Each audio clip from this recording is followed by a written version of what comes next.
Chapitre 1 intitulé Notions sur les espaces vectoriels. Alors dans ce chapitre-là, nous allons étudier un petit peu la notion de matrice. On y va alors. Chapitre 2.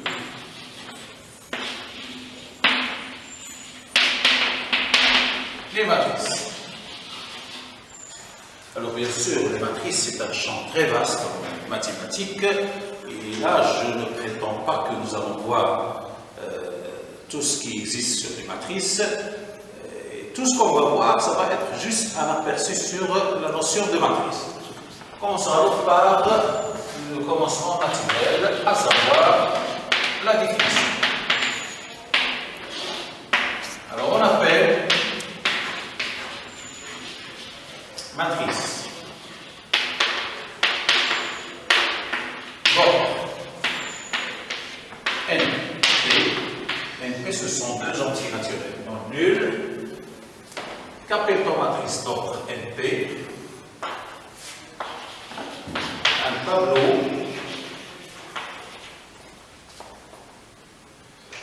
rectangulaire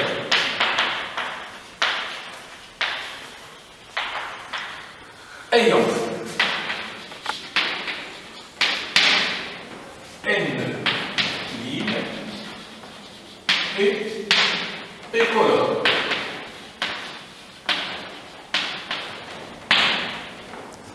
Et donc, les éléments sont tous dans un ensemble K. L'ensemble K pour nous, ça va être toujours R, l'ensemble des comprises, l'ensemble C. D'accord? Alors, l'ensemble de telle matrice sera toujours noté M, NP de K. Donc, c'est une notation qui résume pas mal de choses. Ça veut dire que ce qu'il y a dedans, ce sont des tableaux qui ont n lignes, je vais expliquer ça à travers des exemples, P colonnes, et donc tous les éléments à l'intérieur sont dans un même ensemble K. Et l'ensemble K, pour nous, ça sera toujours ou bien R ou bien C. Alors là, c'est la division. Alors, bien sûr, je donne des exemples.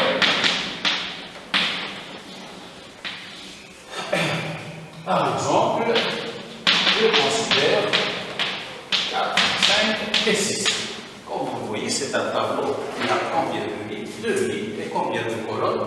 2 colonnes. Et dans les éléments, tu peux dire qu'ils sont dans R. Donc, je peux dire, sans erreur, que ça appartient à quoi?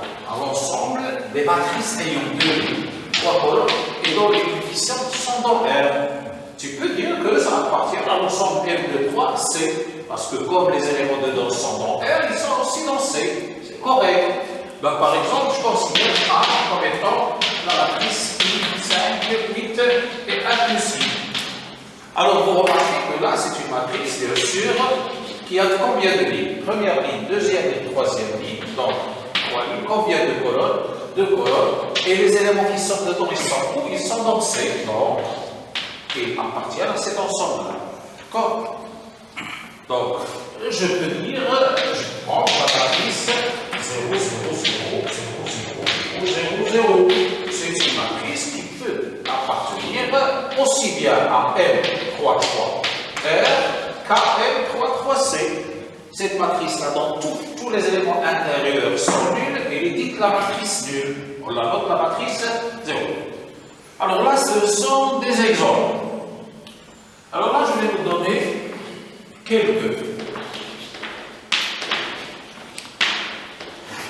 notations et définitions.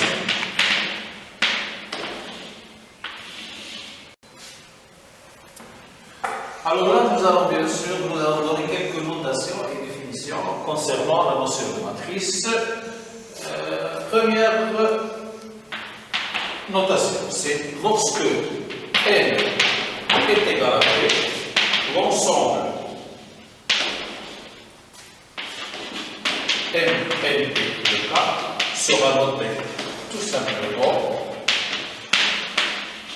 Mn de K. Donc, pour éviter le redondance, puisque N et P sont les mêmes, on le note comme ça. Et il est dit,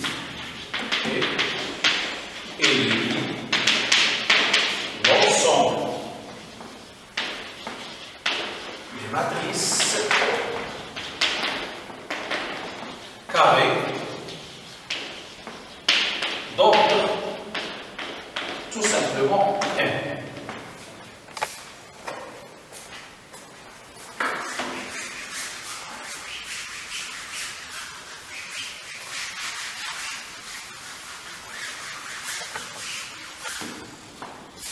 Deuxième point,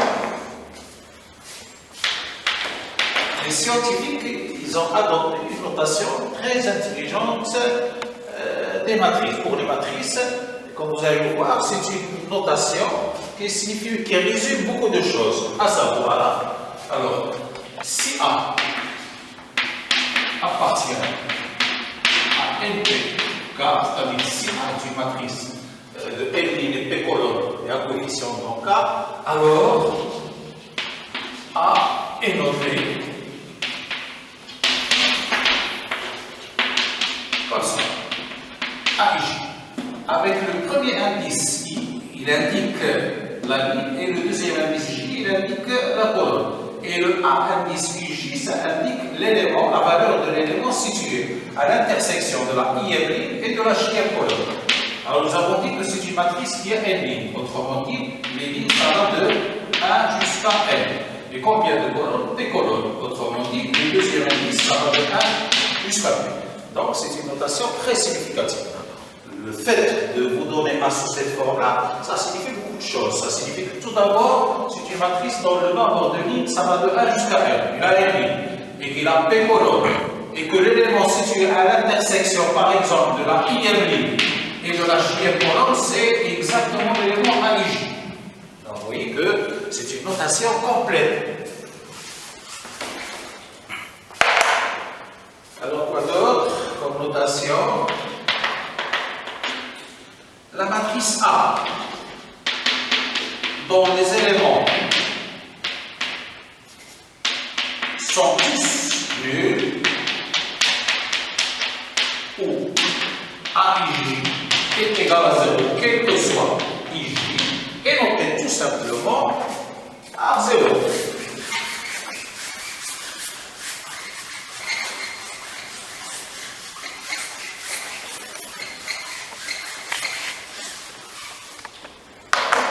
Et dites,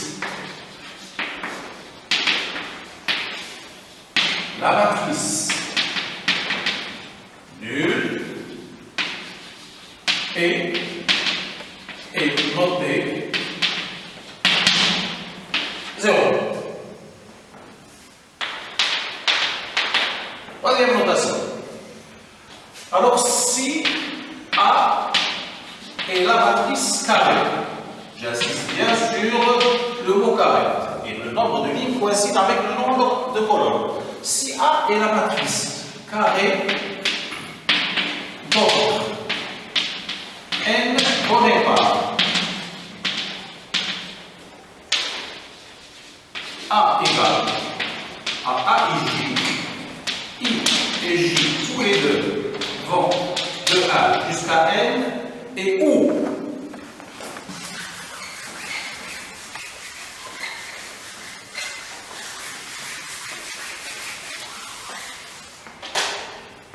et où l'élément AI, il est égal à quoi? Il est égal à si I est égal à J, et 0 si I est différent de J. Alors, si A est cette matrice-là, alors A est dite la matrice unité ou identité. On note alors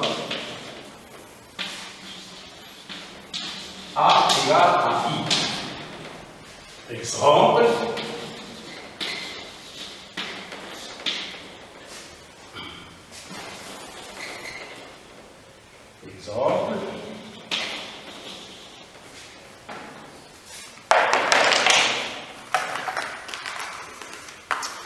Par exemple,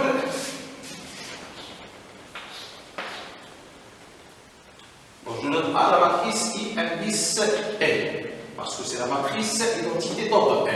Alors, exemple, I3, c'est quelle matrice? C'est la matrice dont les éléments de la diagonale, c'est cette droite, c'est 1, 0, 0, 0, 1, 0, 0, 0 et 1. Alors, c'est là qu'il est dit la matrice unité d'ordre 3, comme vous le remarquez. L'élément qui est là, c'est lequel? C'est l'élément A1, 1. C'est l'élément situé dans la première ligne, première colonne. Donc, comme I est égal à J, alors je lui ai donné la valeur 1. Par contre, l'élément qui est là, c'est quel élément? C'est l'élément situé dans toujours la première ligne, mais dans quelle colonne? La deuxième colonne. Ce qui nous intéresse, nous, c'est que I et J ne sont pas les mêmes. Le fait que I est différent de J, je lui donne la valeur 0. Donc, de cette façon-là, et si on respecte cette définition-là, la matrice identité, c'est laquelle? C'est la matrice dont les éléments de la diagonale sont tous égaux à 1 et ailleurs, il n'y a que des 0. Et bien sûr, cette notation-là, elle est appropriée. Là, c'est la matrice unité d'ordre 3. Parallèlement, il y a la matrice identité d'ordre 2, il y a la matrice identité d'ordre 14.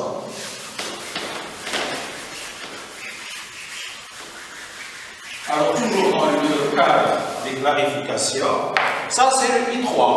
Parallèlement à ça, I2, c'est quoi? C'est la matrice unité d'ordre 2, c'est la matrice qui a des 1 sur la diagonale, 0 ailleurs. La matrice I4, c'est quoi? C'est la matrice unité qui a 4 colonnes, et donc tous les éléments de la diagonale sont nuls, sont égaux à 1, et ceux hors de la diagonale sont nuls. C'est la matrice unité d'ordre 4. Okay? Donc là, c'est des exemples juste pour bien assimiler cette notion de matrice unité. Bien, alors, c'est la deuxième remarque. La troisième, c'est plutôt la troisième. Donc là, c'est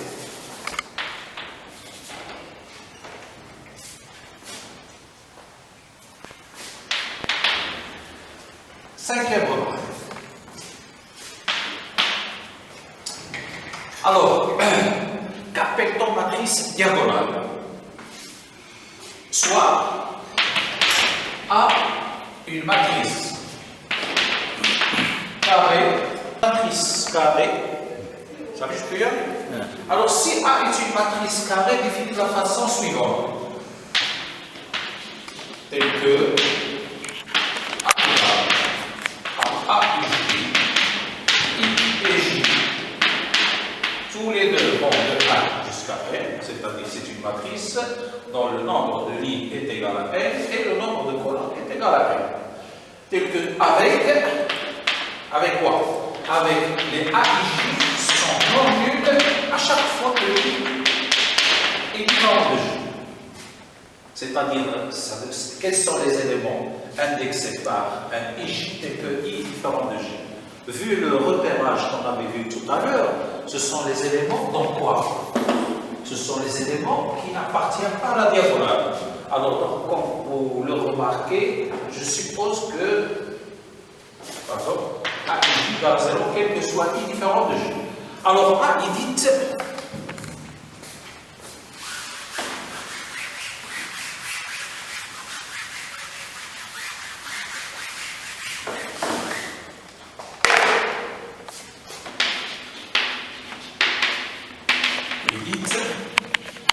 une matrice diagonale.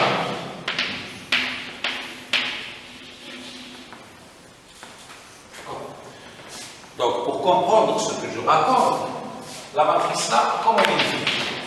Là, c'est l'élément situé dans la première ligne, première colonne. L'élément première ligne, deuxième colonne. Première ligne, troisième colonne. Première ligne, énième colonne. Première ligne, deuxième ligne, première colonne. Deuxième ligne, deuxième colonne. Deuxième ligne, énième colonne. Ainsi de suite. Le dernier élément, c'est celui situé sur la énième ligne, mais toujours la première colonne. La énième ligne, mais toujours la deuxième colonne. La énième ligne, mais la énième colonne. Qu'est-ce qu'on suppose de plus? On suppose que tous les éléments qui ont un indice I différent de J sont nuls. Alors, quels sont ces éléments-là? Par exemple, cet élément-là, l'indice I, il diffère d'indice J. Donc, cet élément est nul. La même chose ici, il est nul. La même chose ici. Donc, quels sont les éléments qui sont épargnés? Ce sont seulement les éléments situés là. Ailleurs, ce sont des éléments nuls. Alors, la matrice, donc tous les éléments sont nuls, sauf peut-être ceux de la diagonale est dite une matrice diagonale. Bien sûr, vous allez me dire, monsieur, et dans le cas où les éléments de la diagonale, eux aussi sont nuls, il est dit diagonale, parce que remarquez ce que je dis dans la définition. Je parle de ce qui est en dehors de la diagonale, mais ce qui est sur la diagonale, on s'en fout, qu'elle soit nulle ou pas nulle. Mais du moment que je vois qu'elle est carrée et que les éléments qui sont strictement en dehors de la diagonale sont nuls, il est automatiquement dit une matrice diagonale.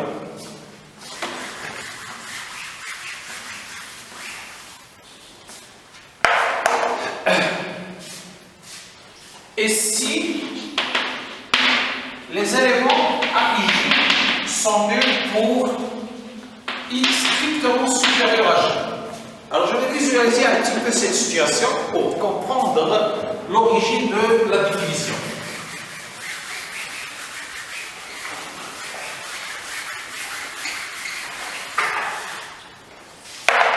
Et là je vous demande un petit peu votre attention, s'il vous plaît.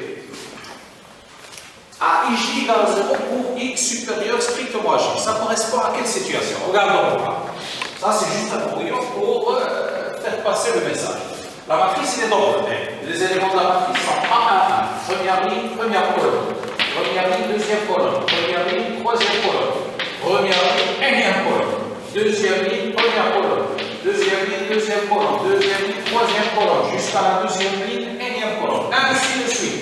La dernière ligne, c'est la énième ligne. Donc, la énième ligne, première colonne. Énième ligne, deuxième colonne. Et la énième ligne, énième colonne. Alors, quels sont les éléments qui sont caractérisés par I supérieur à J? Regardez, là, qu'est-ce le plus grand? Est-ce I ou J? Ah, c'est J qui est plus grand. Donc, cet élément-là, il n'est pas conservé. Par contre, si je regarde ici, là, c'est l'élément tel que I supérieur à J. Alors, je suppose que cet élément-là est nul. Ainsi de suite, les éléments suivants, c'est lesquels? Ça, c'est la troisième ligne, première colonne. Troisième ligne, deuxième colonne. Troisième ligne, troisième colonne. Et là, c'est troisième ligne, énième colonne. Alors, si je fais attention à cet élément-là, lequel est le plus grand? Est-ce I ou J? C'est I qui est plus grand. Je le condamne à être égal à 0. Et égal à 0. Et cet élément-là, pour cet élément aussi, il est plus grand que J. Donc, il est nul. Par la force de la définition. Pour cet élément-là, non, il n'est pas obligé d'être égal à 0 parce que I est égal à J. Pour tous les éléments qui sont là, ils ont un I qui n'est pas supérieur à J. Par contre, ils ont un I qui est inférieur à J. Donc, ils ne sont pas concernés par cette condition. L'élément ici, il est nul, il est nul. Tous les éléments sont nuls jusqu'à cet élément-là. Est-ce que vous pouvez dire quel élément qui est situé là? Ben, c'est l'élément situé dans la énième ligne. Mais dans quelle colonne? Pas la dernière colonne, c'est l'avant-dernière colonne. Donc, on dit N-1. Ça veut dire que I, il est égal à N et J égale à N-1. Autrement dit, il est plus grand que J.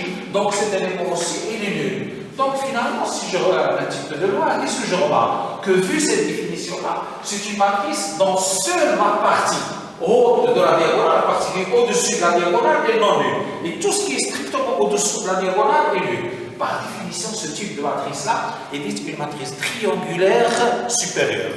Donc, si A et J égale à 0 pour I supérieur à J, A est dite triangulaire supérieure. Quand Monsieur, question s'il vous plaît. Oui, monsieur. Je ne sais pas, est-ce que ça a un sens, parce que vous avez dit diagonale. Parce qu'il y a l'autre diagonale. Est-ce qu'on doit spécifier diagonale droite ou gauche? Par définition, la diagonale, c'est celle-là. Il y a une littérature de matrice où on dit que ça, c'est la première diagonale, et c'est là qu'on indique la deuxième diagonale. Mais quand on parle de diagonale, c'est surtout celle-là. D'accord. Et c'est une notion de définition. Ah, d'accord. On définit une chose et on part sur cette définition. D'accord. Une matrice, donc, un petit exemple. Par exemple, la matrice A égale à 1 et 3 et 0 et 2. Donc, par exemple, celle-là, c'est une matrice triangulaire supérieure d'ordre combien? D'ordre 2. La matrice est triangulaire supérieure d'ordre 2. Par exemple, la matrice 1, 2 et 3 et 4, il a 0, 5 et 2 et 8, il a 0, 0, 0 et 16, il a par exemple 0, 0, 0 et 13. Alors, ne me dites pas, monsieur, j'ai remarqué que sur la diagonale, il y a un élément nul. On s'en fout. Ce qui nous intéresse, c'est que ce qui est strictement au-dessus de la diagonale soit nul. À du moment que tous les éléments indexés par un AIJ, tel que I strictement supérieur à J, c'est-à-dire que ces éléments-là sont tous nuls, je peux dire que c'est une matrice triangulaire supérieure, mais de quel ordre? D'ordre 4. Et triangulaire supérieur, mais cette fois-ci, il est d'ordre 4. D'accord. Alors, parallèlement à cela, il y a ce qu'on appelle les matrices triangulaires inférieures. Les matrices triangulaires inférieures, ce sont les matrices telles que la partie située strictement au-dessus de la diagonale est nulle. Et si les AIJ, on les impose d'être égales à 0 pour tout T strictement supérieur à J, d'accord? A, cette fois-ci, est dite triangulaire inférieure. D'accord?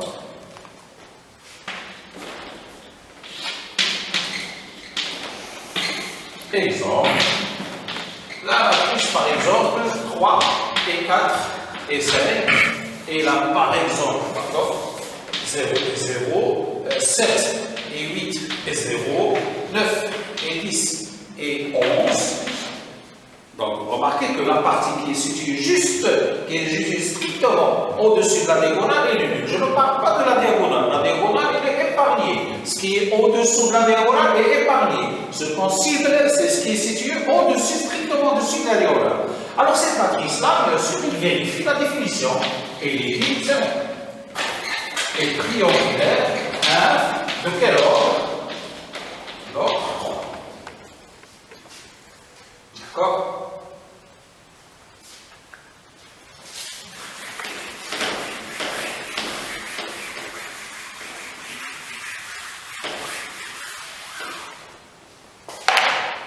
Par exemple, si tu considères la matrice 0, 0, 0, 0, alors est-ce qu'on a le droit de dire que c'est une matrice triangulaire donc inférieure d'ordre 2? Ben oui. Elle est triangulaire inférieure d'ordre 2. Pour quelle raison? Parce que si tu es strictement au-dessus de la diagonale est nul, par de ça. Donc du moment que l'élément qui est là est nul, ça y est, j'ai le droit de dire qu'elle est triangulaire supérieure. Monsieur, est-ce que je peux dire qu'elle est triangulaire 9? Bien sûr, pour quelle raison? Parce que ce qui est situé strictement au-dessous de la diagonale, je parle de cet élément-là, est le nul. Donc, vous voyez l'exemple d'une matrice qui est à la fois, strictement diagonale, qui est à la fois triangulaire supérieure et triangulaire inférieure. Quelqu'un peut me dire, monsieur, est-ce qu'elle est diagonale? Ben oui. Du moment qu'elle respecte la définition, elle est diagonale. Pour quelle raison? Parce qu'ici, en dehors de la diagonale, elle est nulle. Ce qui se passe sur la diagonale, on s'en fout. Donc, cette matrice-là, elle est triangulaire d'ordre 2. D'accord? Donc, nous avons vu ce que c'est que les matrices triangulaires F, triangulaire sup. Nous allons voir maintenant un autre type de matrice. Alors, si A une matrice ayant L', P colonne à coefficient d'K. C'est-à-dire A est la matrice dont les éléments internes sont les A et J, sachant que I va de A jusqu'à N et J va de A jusqu'à P. Donc, comme vous le remarquez, quand j'ai parlé de la diagonale, quand j'ai parlé de la matrice triangulaire 1 et de la matrice triangulaire sup, c'était juste pour les matrices qui sont carrées. Là, je reviens au cadre général. Je prends une matrice quelconque. Alors, si A est cette matrice-là, qu'appelle-t-on transposé de cette matrice-là?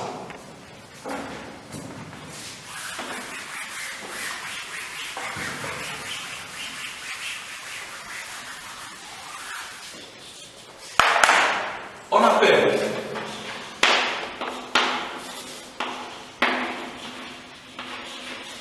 transposé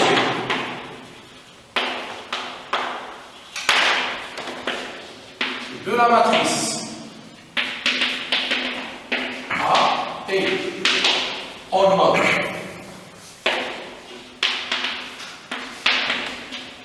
on la note comme ça, la matrice donc Pn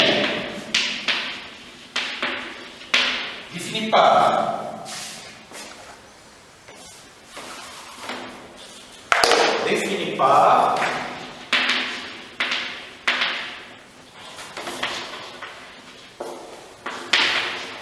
transposé de A, c'est la matrice dont les éléments sont cette fois-ci les piges, sachant que les lignes c'est P' et les colonnes c'est N colonne avec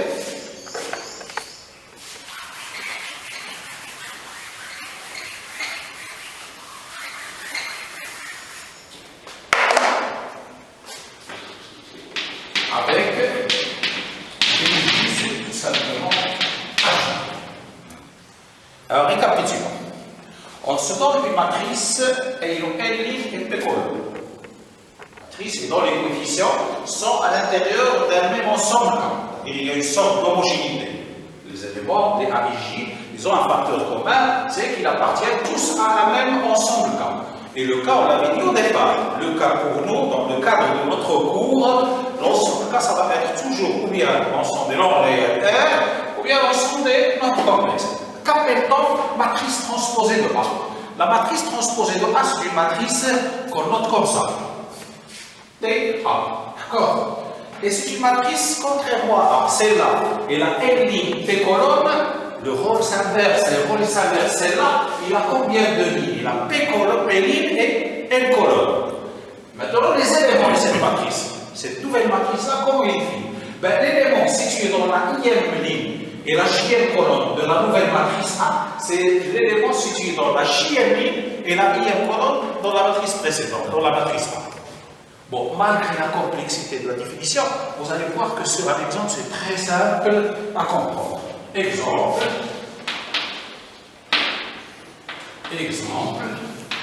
Alors, si A, par exemple, est la matrice 1, 2, 3, 4 et 5 et 6. Alors, la transposée de A, c'est quelle matrice? Celle-là, il y a combien de lignes, combien de colonnes? Donc, comme vous le remarquez, celle-là, il y a 3 lignes et 2 colonnes. La matrice transposée, ça va être quelle matrice? Ça va être la matrice qui a 2 lignes et 3 colonnes. D'accord? Donc, et les éléments, comment on va les remplir? Tout simplement, vous renversez. Vous prenez cette ligne-là, vous la renversez. Ça devient 1, 2. Vous prenez cette ligne-là, vous la renversez. Ça va être 1, 3, 4. Et là, ça va être 5, 6. Tout simplement. Donc, vérifions la définition. Ça, par exemple, c'est quel élément? Alors, comme vous le remarquez, ça, c'est l'élément situé dans quelle ligne? Dans la deuxième ligne. Et dans quelle colonne? Dans la deuxième colonne. Dans la deuxième colonne. Il avait quelle valeur? Il avait la valeur 4. Mais par exemple, si j'aimerais calculer cet élément-là, cet élément-là, il est situé où par rapport à cette matrice? C'est l'élément situé dans la deuxième ligne. Et dans quelle colonne? Dans la deuxième colonne. Conformément à la définition, B de 2, il va être égal à quoi? B de 2, ça va être égal à A de 2. Donc, ça va être aussi égal à 4. Vous voyez, ça se confirme. Bon, vous voyez que là, vous allez me dire, monsieur, là nous avons le nombre de lignes qui coïncide avec le nombre de colonnes, on aimerait voir autre chose. Bon, supposons par exemple qu'au lieu de prendre ça, je prends par exemple cet élément-là. Cet élément, c'est lequel? Ah, pour la matrice A, c'est l'élément situé dans quelle ligne? Dans la troisième ligne. Et dans quelle colonne? La deuxième colonne. Il est égal à quoi? À 6. Bon. L'élément qui est là, il est situé où pour cette matrice-là? Là, c'est l'élément situé dans la deuxième ligne, mais dans quelle colonne? 1, 2, 3. Dans la troisième colonne. Alors, conformément à la division, P de 3 est égal à quoi? PJ est égal à A fois 2. Est-ce la réalité? Ben oui. Vous voyez que A fois 2, c'est 6 et P de 3, c'est 6. Et bien sûr, côté pratique, on utilise rarement cette définition. Quand est-ce qu'on fait appel à cette définition? Lorsqu'il s'agit de la programmation. Comme vous le savez tous, une machine il exécute, ce n'est pas une entité intelligente. Donc pour exécuter, il lui faut des règles. Ben, la règle pour que la matrice puisse construire la matrice transposée, il faut lui donner ça. D'accord? Bien. Alors là, nous avons défini la notion de matrice transposée. Alors, je prends par exemple ici 5, 8 et 11. La matrice transposée, c'est 1, 5 et 3, 8 et 5 et 11. C'est un premier exemple. Et c'est toujours bien d'ajouter d'autres exemples.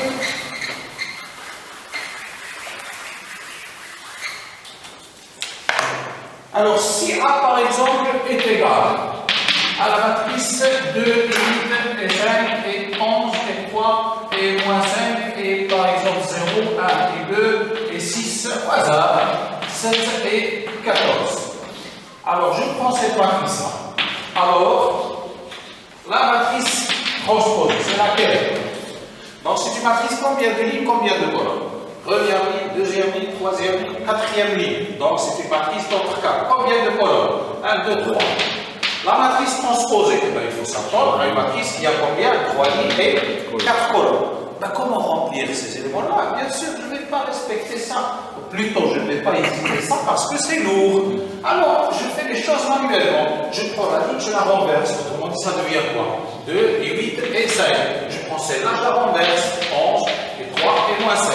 Idem pour celle-là. 0 et 1 et 2. La même chose ici, c'est 6 et 7 et 14. Et voilà. D'accord? Pour une matrice carrée, la situation est beaucoup plus simple. Qu'est-ce qu'on fait? On considère la diagonale comme un axe de symétrie et on renverse. C'est-à-dire, si je considère par exemple A et la matrice constituée par les éléments, par exemple 1 et 2, et 3, 4, 5, 6, 7, 8 et 9. Là, c'est l'exemple d'une matrice carrée qui a combien de lignes? 3 lignes, 3 colonnes. Sa matrice transposée aura aussi 3 lignes et 3 colonnes. Comment? Alors, la matrice transposée, on la fabrique de la façon suivante. Vous prenez la diagonale, vous la laissez intacte, c'est 1 et 5 et 9. Et là, vous la considérez comme un axe de symétrie. L'élément 2 ici, quelles sont symétriques par rapport à la diagonale? C'est 4. Il s'échange les places. Quelle est le symétrique de 3 par rapport à la diagonale? C'est 7. Il échange de place. Le symétrique de 6 par rapport à la diagonale, c'est 8. Le rapport 8 ici et le 6 ici. Et bien sûr, je suis toujours dans le cadre de cette définition. Si vous vérifiez, vous trouvez que malgré la manœuvre que j'exécute, au fait, j'exécute toujours cette définition. Alors là, c'est la notion de transposé. Avant de clore cette petite fenêtre, il y a une petite chose. Dans le cas, si A est une matrice carrée, une matrice carrée, donc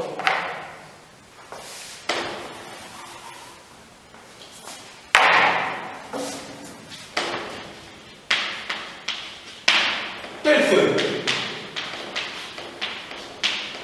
A égale transpose de A, c'est possible, et les 10 matrices symétriques.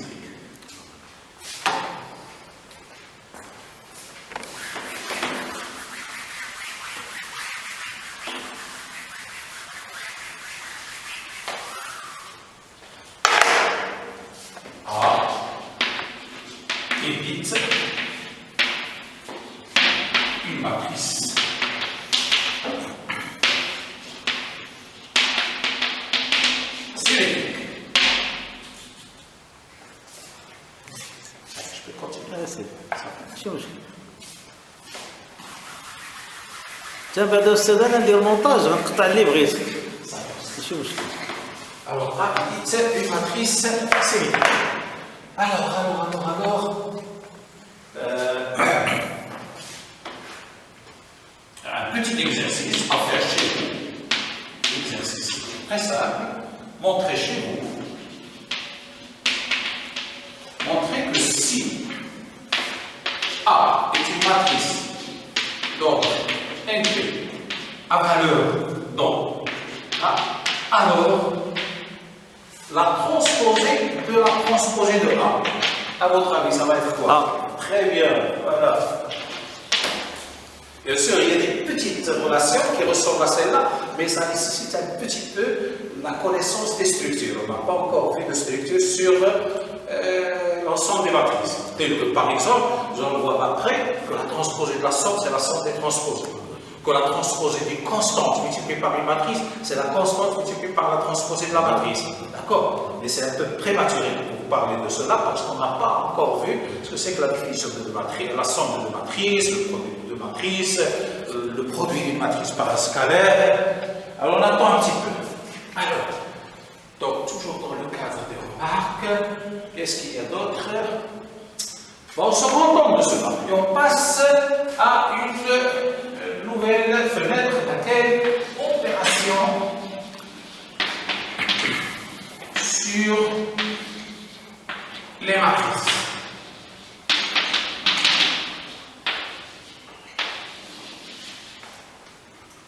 Alors, concernant les opérations sur les matrices, il y a trois opérations qui sont les plus spectaculaires, à savoir le produit d'une matrice par un nombre scalaire, par un nombre. Au fait, ce que je raconte là n'a pas de sens parce que un scalaire, c'est une entité, une matrice, c'est une autre entité. Et comme on l'a déjà dit au début de ce chapitre, quand on avait défini les espaces vectoriels, on avait parlé un petit peu de structure. Quand deux éléments sont étrangers l'un à l'autre, on parle de loi de composition externe. Au fait, ce qui se passe entre un scalaire et une matrice, c'est une loi de composition externe. Mais on dit multiplication, et comme je l'avais dit, c'est à l'étudiant de faire attention. C'est une multiplication, d'accord, ça on le dit. Mais sur le plan exécution, sachez qu'il s'agit d'une loi externe. Donc, il faut faire attention à cela. Alors, opération sur les matrices. On commence par la première opération. C'est elle qui nécessite le moins de précaution. Laquelle? Première opération, multiplication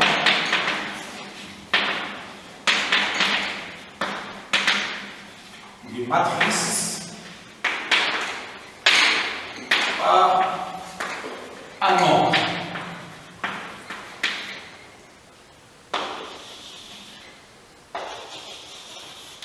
Donc, pourquoi j'ai dit que c'est l'opération qui nécessite le moins de précaution? Parce que c'est une opération qui se fait quelle que soit la matrice, indépendamment de son ordre, et quel que soit le nombre. Donc, vraiment, il n'y a pas de précaution à prendre. Et il se définit de façon tellement naturelle. J'explique.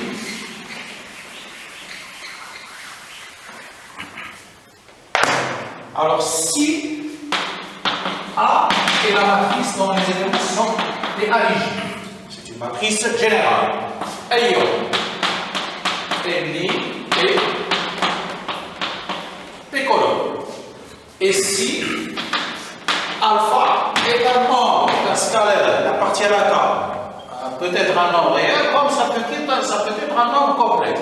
Alors, la matrice alpha est définie par quoi? Tout simplement, tout ce qui est à l'intérieur de A va être multiplié par alpha. C'est la matrice dont les éléments sont les alpha AIJ. Il garde le même ordre, c'est-à-dire toujours N' et toujours les colonnes. Sauf que les éléments à l'intérieur sont tous multipliés par le scalaire alpha. Donc vous voyez que vraiment il est naturel, il n'y a pas de précaution à prendre. Par contre, nous allons voir tout de suite la somme. La somme de deux matrices, ça nécessite des précautions. Lesquelles? Je ne peux faire la somme de deux matrices que s'ils sont de même ordre. Ne me donnez pas une matrice d'ordre 2, 3, une matrice d'ordre 5, 6 et me demandez de faire la somme. C'est impossible.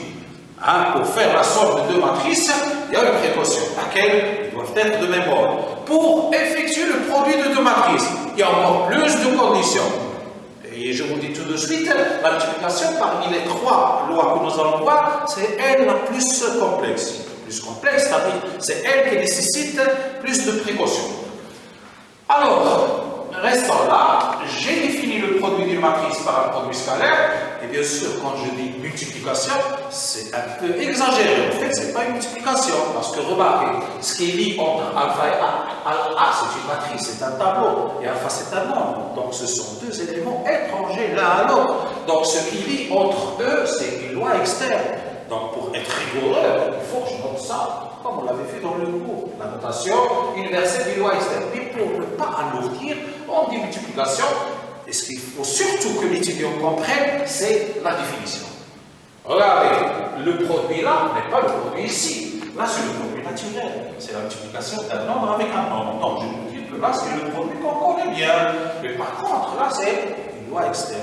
Et comme je l'avais dit toujours, à partir d'une loi qu'on connaît tous, qui est classique pour nous, la multiplication entre deux nombres, on vient de fabriquer une nouvelle loi. Alors, exemple, avant d'aller voir, exemple, si je prends par exemple le nombre 3, et je multiplie par la matrice 25, et 6, et 7, et 8, et 11, est-ce que l'ordre va changer? Non, nous allons toujours, c'est une matrice de quel ordre? Et la 3 lignes et la 2 colonnes. Le résultat, ça va être une matrice qui a 3 lignes et 2 colonnes. Selon les éléments, ils vont être modifiés. 3 fois 1, ça fait 3. 3 fois 5, ça fait 15. 3 fois 6, ça fait 18. Et 3 fois 7, ça fait 21. 3 fois 8, ça fait 24. Et 3 fois 11, ça fait 33. Et voilà ma matrice. D'accord?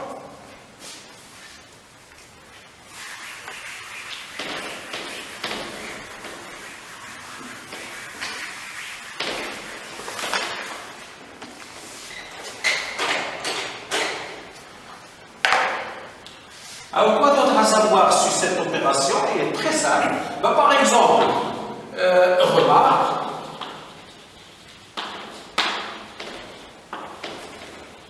remarque, c'est que alpha plus bêta multiplié par A, c'est égal à alpha A plus bêta A. Quoi d'autre? Si je prends alpha, bon, là je ne peux pas m'aventurer. J'aimerais bien vous dire que, j'aurais voulu vous dire que alpha multiplié par A plus B est égal à alpha A plus alpha B. C'est naturel. Mais qu'est-ce qui m'empêche de vous glisser ça à cette étape-là? Parce qu'on n'a pas encore défini la somme. Mais on va juste, tout de suite, on va voir ça. Mais pour le moment, on se contente de ceci. Quoi d'autre? Si je prends le scalaire A, et je multiplie par A, ça donne quoi? Ça donne A. Et ça vous rappelle quelque chose? Très bien, les axiomes qui ont permis de définir la notion d'espace vectoriel. Qu'est-ce que je peux vous glisser là? Par exemple, alpha, regardez bien, multiplie par bêta, point c'est égal à alpha, point bêta, point A. Donc ça vous rappelle les axiomes de l'espace vectoriel. Alors, qu'est-ce qu'il y a d'autre à savoir concernant le produit d'une matrice par un nombre scalaire? Pratiquement, c'est tout ce qu'il y a à savoir. Il n'y a pas grand-chose. L'opération est tellement simple et surtout, ça ne nécessite aucune précaution. On passe maintenant à la deuxième opération, à savoir la somme matricielle.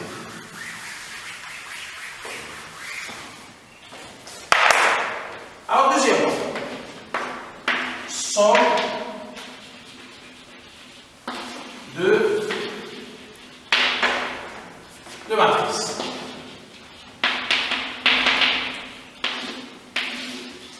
Alors la première précaution à prendre, et la seule précaution à prendre, c'est que les deux matrices doivent être de même ordre et doivent être dans un même ensemble. Donc soit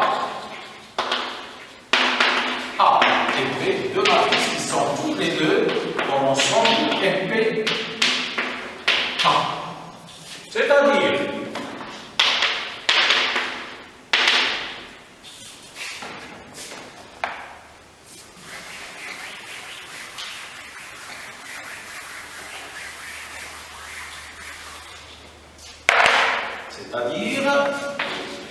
la matrice A, il a la forme AIJ, ça que ça va de A jusqu'à N, et J, ça va de A jusqu'à P, et les A et J au sorties sont notables.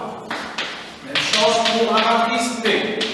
Ces éléments sont les P et J, et les A et J, P, et les P et J sont notables. Alors, A plus B, c'est une matrice de même ordre, qui a le même ordre que A et que B. Mais bien sûr, ces éléments ne sont pas les mêmes que ceux dont A, ne sont pas les mêmes que ceux dont B, c'est la somme. A plus B, ces éléments, ce sont les éléments C et J. Et il est quel ordre? Cet ordre-là, c'est-à-dire I est toujours entre A et N, et J est entre A et B. Et ces éléments, comment sont-ils définis? Où l'élément C et J est tout simplement A et J plus B. Donc, comme vous le remarquez, la somme de deux matrices, ça se définit de façon naturelle, n'est-ce pas? Il y a une seule petite précaution à prendre, c'est que je ne peux faire la somme de deux matrices que s'ils sont de même ordre. Alors, exemple.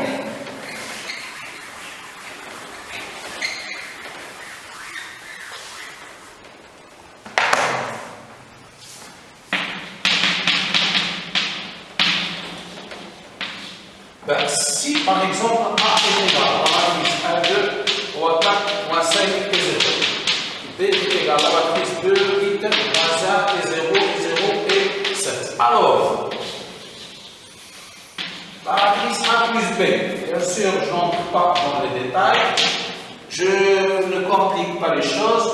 A plus B, c'est quelle matrice? Elle est de même ordre, c'est-à-dire elle aussi, elle a combien de lignes? 2 lignes. Combien de colonnes? 3 colonnes. Ces éléments, comment sont-ils construits? Le premier élément, c'est la somme de cet élément-là et de cet élément-là. L'élément ici, c'est-à-dire l'élément situé dans la première ligne, deuxième colonne. C'est l'élément situé ici, dans la première ligne, deuxième colonne, plus l'élément situé dans la première ligne, deuxième colonne. Très bien, c'est 10. Moins 1, ça fait 2. 4 plus 0, ça fait 4. Moins 5 plus 0, ça fait moins 5. Et 0 plus 7, c'est aussi simple que cela. D'accord? Donc, si je prends la matrice, si par exemple A égale à la matrice moins 1 et 3, et B la matrice moins 8 et 0. Bien sûr, on n'a pas parlé de ça. Les matrices qui sont de cette forme-là, on dit que ce sont des matrices unicolores, pardon. Il a une seule colonne. C'est une matrice de quel ordre? C'est une matrice qui a deux lignes, d'accord? Et qui a combien de colonnes? Une seule colonne. Et parce qu'ils ont une seule colonne, ils sont dites matrices unicolores. Et les matrices qui sont comme ça, par exemple 3, 8 et 5, c'est une matrice qui a combien de lignes? Il a une seule ligne. Et combien de colonnes? 1, 2, 3 colonnes. Ce type de matrice-là, ils sont dites les matrices unilignes. Donc, mémorisez ça s'il vous plaît. C'est-à-dire, pardon, comme un triplet ou bien un duplet. Exactement, il y a une analogie. D'accord? Donc, ça ressemble à un élément de R3. Eh bien, il faut se mettre dans la tête que les éléments de R3, au fait, c'est des matrices. C'est des matrices unilignes. Et là aussi, je peux dire que c'est un élément de R2. Un élément de R2, c'est aussi une matrice. C'est une écriture matricielle. Il a combien de lignes? 2 lignes et une seule colonne. Pardon, monsieur, R, c'est un ensemble de matrices, R lui-même. C'est une matrice, une ligne, une colonne. D'accord. Donc, vous voyez que cette notion de matrice, c'est une notion très vaste.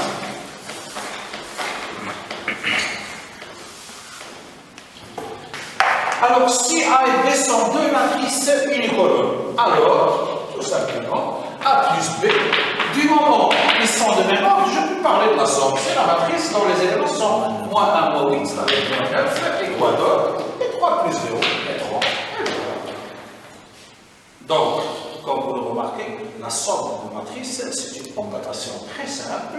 D'accord, il nécessite une précaution, mais c'est une précaution naturelle. Si je vous donne à faire la somme de deux matrices, c'est-à-dire que sans être au courant de cette définition, si par exemple par hasard je vous demande de faire la somme de la matrice 2, 3, 4, 5 plus la matrice 3, 8, vous allez voir, vous allez me dire, monsieur, ça somme mal, il y a quelque chose qui ne marche pas, parce que la division est tellement naturelle. Alors, remarque,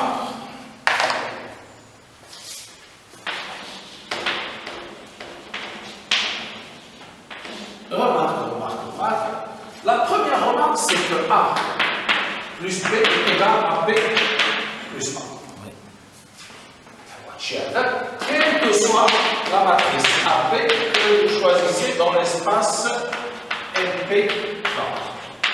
Prenez deux matrices quelconques qui ont le même ordre, MP, la somme est commutative.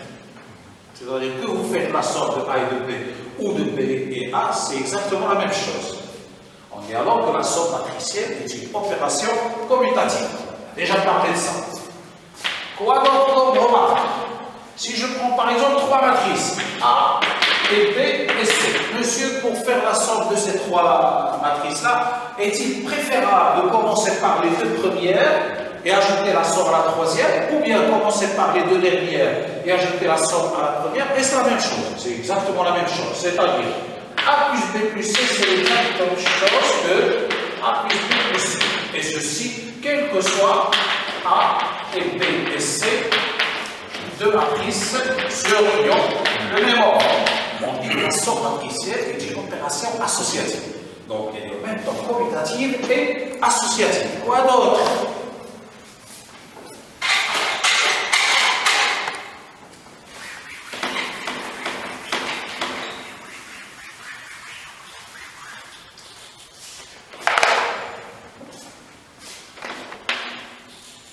Vous prenez la matrice nulle et vous l'ajoutez à une matrice A, ça vous donne la matrice A. Et ceci, quel que soit A appartenant à NPA. Ou et la matrice nulle de cet ensemble. On dit que la matrice nulle est l'élément neutre pour l'addition. Quoi d'autre? Si je prends la matrice A, plus la matrice moins A, ça va donner bien sûr la matrice nulle. Donc, je peux dire la chose suivante. En conclusion,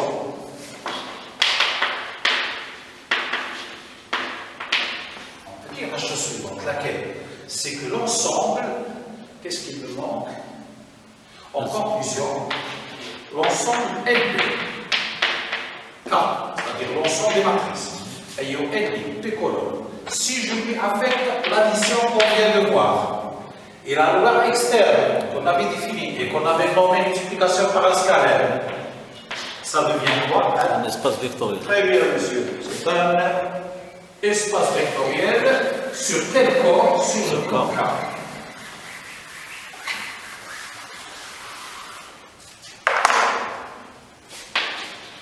Et un espace vectoriel sur K. Vous vous rappelez, quand on avait défini un espace vectoriel, au début j'avais dit qu'il faut deux ensembles. Un ensemble pour les vecteurs et un ensemble pour les scalaires. Eh bien, l'ensemble des vecteurs là, c'est l'ensemble des matrices. Et l'ensemble des scalaires, c'est justement l'ensemble K. J'avais dit, toujours égal à R fois C. Et un espace vectoriel sur K. Alors, quand on parle d'espace vectoriel, la première idée qui vient à l'esprit, c'est laquelle? Les sous-espaces vectoriels. Sous-espace vectoriel. Et surtout quoi d'autre? Les familles, non? La dimension. Ah, la dimension. Oui. Très bien. Je suis dans un espace vectoriel, mais la première chose qui doit me préoccuper, c'est la dimension de l'espace dans lequel j'existe. Hein, quand tu entres dans cette salle-là, la première chose à laquelle tu fais attention, est-ce qu'elle est vaste? Est-ce qu'elle est étroite? D'accord? Donc la dimension, c'est la chose qui nous attire le plus dans un espace. Alors, quelle est la dimension de cet espace? Et quand j'évoque la notion de dimension, automatiquement, je dois penser à une base. Quand je parle de base, je parle de famille génératrice, famille libre. Donc, toutes les questions qu'on avait vues concernant les espaces vectoriels se posent ici. Parce qu'on est maintenant dans le cadre d'un espace vectoriel. D'accord? Alors, pour répondre à cette question, je commence par des petits exemples. Des petits exemples que j'insère sous forme de brouillon. Ce n'est pas la peine de noter ce brouillon-là, vous pouvez le noter dans une feuille de brouillon, d'accord? Le brouillon, tu le laisses, tu chauffes le brouillon, je l'efface et j'écris juste le résultat. Alors, brouillon, par exemple, si je considère l'espace M de 2, R, c'est quoi? C'est l'ensemble des matrices ayant deux lignes, deux colonnes, et dont les coefficients inters sont d'envers. Donne-moi l'élément générique de cet espace, un élément quelconque de cet espace. Il s'écrit comment? Il s'écrit sur la forme A, B, C, D. Bien. Alors le A, B, C, D, je peux le mettre sous la forme suivante. Non, je domine les deux lois, multiplication par un scalaire et somme de deux matrices. Je vais en profiter. A, D est égal à A multiplié par quelle matrice? A, 0, 0, 0. Plus B multiplié, B est situé là. Donc c'est la matrice 0, 1, 0, 0. Plus C multiplié par quelle matrice? 0, 1, 0, 0. Plus B multiplié par 0, 0, 0 et 1. Preuve. Ben, si je rassemble le paquet qui est là, ça va être quoi? A fois 1, plus B fois 0, ça fait toujours A. Plus C fois 0, ça fait toujours A. Plus B, ça fait toujours A. Donc je récupère le A qui est là. Idem. A fois 0, c'est 0. B fois 1, c'est B. C fois 0, c'est 0. C'est 0. Donc ce qui reste, c'est B. C'est l'élément B, il est là. Donc je vois qu'il est facile de vérifier cette égalité. Mais bien sûr, mon objet c'est quoi? C'est de démontrer que les quatre vecteurs que vous voyez là, ils jouent un rôle important dans cet espace-là. Lequel? N'importe quel vecteur de cet espace-là, n'importe quelle matrice d'ordre 2, il s'écrit comme une combinaison linéaire de ces quatre vecteurs. Et une combinaison linéaire, il s'écrit comme combinaison linéaire et de façon unique. C'est-à-dire qu'il est impossible qu'un étudiant vienne me dire « Monsieur, je viens de trouver un autre alpha, et un autre bêta, et un autre gamma, et un autre lambda, tel que mon ABCD s'écrit comme ça. » Alors, si on part de cette écriture-là, on va résoudre une petite équation qui va aboutir à quoi? À alpha égale à A, et à bêta égale à B, et à gamma égale à C, et à lambda égale à B. C'est-à-dire qu'il y a une seule écriture. Donc, comme tout vecteur s'écrit de façon unique, comme combinaison linéaire de ces quatre vecteurs, on peut dire que la famille B constitue par ces quatre vecteurs, ce vecteur-là, ce vecteur-là, et ce vecteur-là, et ce vecteur forme une base. Il a combien de vecteurs? 4 vecteurs. Donc, quelle est la dimension de cet espace-là? C'est 4. 2 fois 2. Très bien, très bonne remarque. Alors, votre ami là a remarqué que la dimension, ça fait 2 fois 2. En fait, c'est général. On établit facilement que la dimension de cet espace-là, c'est quoi? C'est n fois 2. Donc, je vous donne l'ajouter ici. C'est un espace vectoriel sur 4 de dimension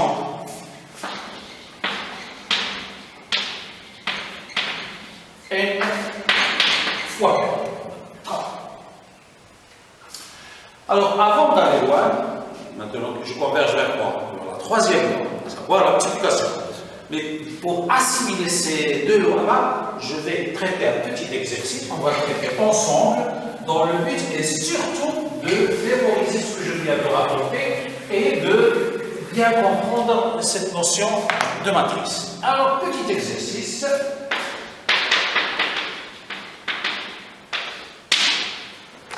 Alors, soit l'ensemble H construit par quoi? H, c'est l'ensemble des matrices s'écrivant sous la forme A, B, C, moins B, et A et 2 fois C, avec A et B et C des éléments quelconques dans R. Donc, vous voyez comment on a conçu cet ensemble-là de façon aléatoire. On a considéré l'ensemble des matrices qui sont conçues de cette façon-là. Comme vous le remarquez, il y a un lien. L'élément situé dans la deuxième ligne et la troisième colonne est le même que celui situé dans la première ligne, première colonne. La même chose, l'élément situé dans la première ligne, deuxième colonne, est l'opposé de celui situé dans la deuxième ligne et première colonne. Et cet élément-là est le double de celui-ci. Donc ce sont des matrices. En fait, c'est une sélection. L'ensemble H, elle est où? L'ensemble H, elle est à l'intérieur de l'ensemble des matrices qui ont combien de lignes? 2 lignes, combien de colonnes? 3 colonnes, à coefficient ou à coefficient dans R. Donc là, c'est le cadre dans lequel on travaille.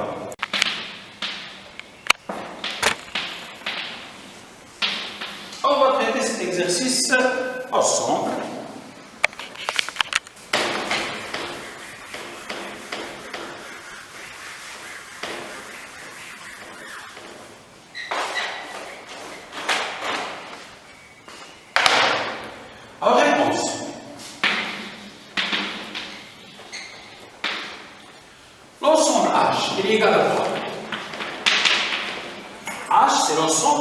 matrice ayant cette forme.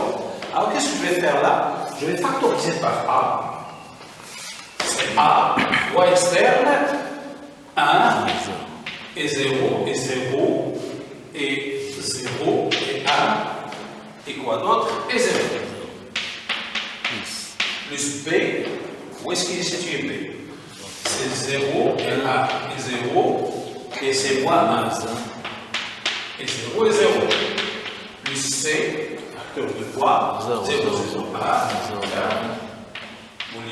0, 0, 2. Et 2. Et je ferme ma matrice avec A et B et C, c'est des éléments qui appartiennent à R. C'est ça mon sombrage. Alors si j'appelle cette matrice-là, je vais l'appeler la matrice U. J'appelle celle-là la matrice V. Et celle-là, je l'appelle la matrice W. Qu'est-ce que je remarque? Je remarque que finalement, A, c'est quoi? C'est l'ensemble de toutes les combinaisons linéaires de U, V et W. Donc c'est tout simplement, comme on avait défini ça, vecteur de U et V et W. Et qu'est-ce qu'on avait dit dans le cours? À chaque fois qu'un ensemble s'écrit sous la forme V, c'est automatiquement un sous-espace. Il y a même un petit bonus là, il y a quelque chose de gratuit. Laquelle? C'est que c'est un sous-espace et la famille constituée par ces trois vecteurs-là est une famille génératrice. Très bien. Alors, tout d'abord, H est un sous-espace vectoriel de l'espace M2. C'est pour ne pas créer cette notation assez lourde. On va noter ça. E est un sous-espace de E. Et quoi d'autre? Et la famille B constituée par les vecteurs U et V et W, qu'est-ce qu'elle fait? Elle génère H. Alors, que faut-il à cette famille-là pour être une base? Quand je parle de base, j'ai demandé la dimension. Pour avoir la dimension, il me faut une base. Alors, cette famille-là, elle est juste une famille génératrice. Qu'est-ce qu'il lui faut pour être une base? Il faut démontrer qu'elle est libre.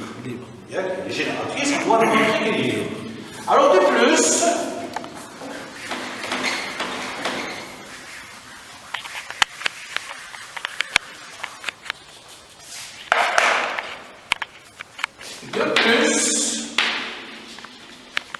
à la fois la première matrice. La matrice U, c'est la matrice 1 et 0, 1, 0.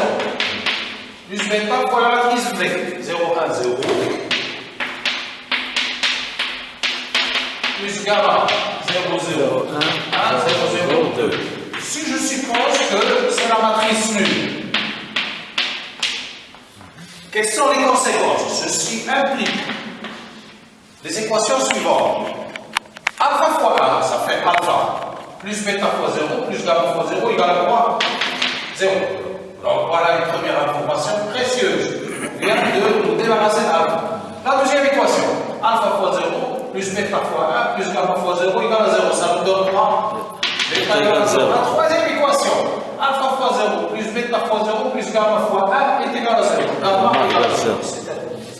Il y a d'autres équations, mais pour nous, ils sont inutiles. Du moment qu'on a atteint notre objectif, ceci implique que la famille B qui était juste génératrice, elle devient maintenant génératrice et libre. Et libre. Donc, B est une base de H. Par conséquent, quelle est la dimension de H? 3. Il y a 3 vecteurs dans cette base. Le U, le V et le W.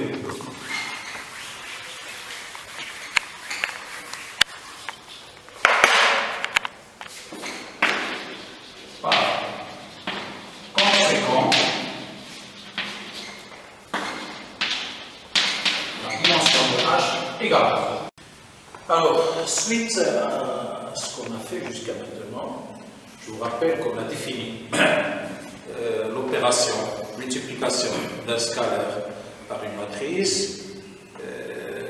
On a cité quelques propriétés liées à cette opération, et puis on avait parlé d'opération de somme de deux matrices, ainsi que les propriétés associées à cette opération. Maintenant, on va parler de la multiplication.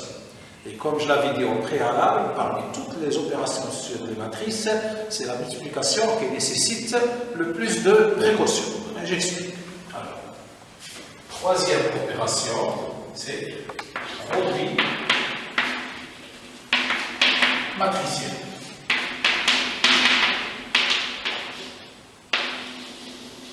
Un produit matriciel. On considère deux matrices, soit deux matrices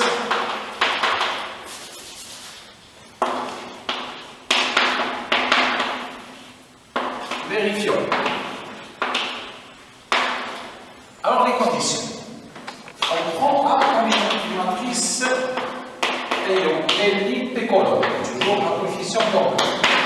Et on prend B une matrice ayant P' et peu importe le nombre de colonnes. R colonne, toujours un coefficient d'ordre. Donc remarquez que le nombre de colonnes de la première matrice doit coïncider avec le nombre de lignes de la deuxième colonne. C'est une nécessité. Alors dans ce cas-là, la matrice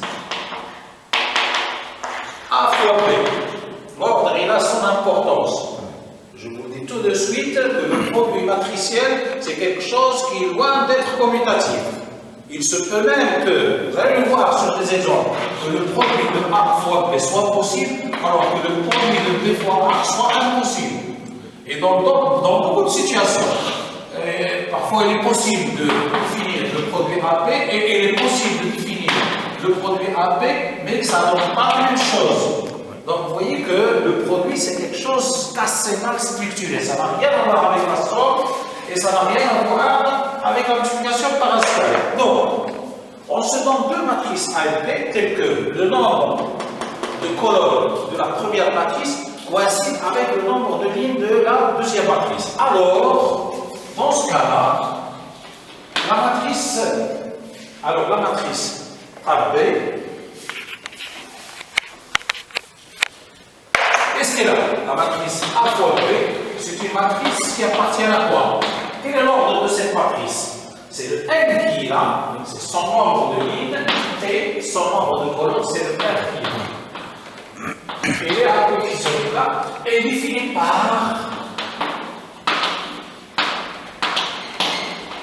la chose suivante. Laquelle? A fois B, c'est la matrice dont les éléments sont des CIJ. Sachant qu'il a combien de lignes et il a combien de colonnes.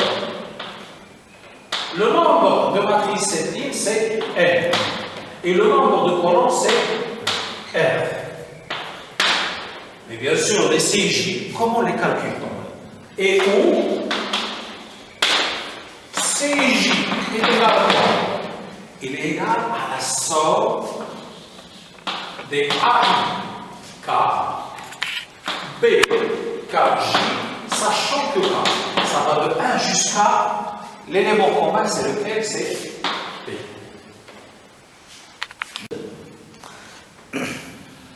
Alors, bien sûr, en apparence, la définition de la population, elle est assez compliquée. Mais nous allons voir sur des exemples que c'est quelque chose qui n'est pas très compliqué. Il n'est pas aussi compliqué que ça. D'accord? Alors, exemple.